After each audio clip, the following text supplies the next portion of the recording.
lantaran kedapatan hendak membawa kabur satu unit sepeda motor di Pondok Wisata Ika Kitchen di Jalan Raya Katik Lantang, Desa Kendran, Kecamatan Tegalalang. Seorang warga negara Rusia terpaksa diamankan polisi.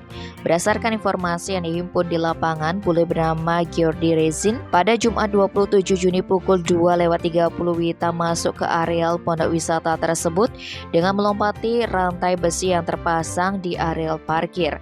Kemudian dia melihat sebuah sepeda motor Honda Vario putih terparkir dengan kunci nyantol. Bule itu mencoba mengambil sepeda motor tersebut, namun ia kesulitan karena terhalang lantai besi.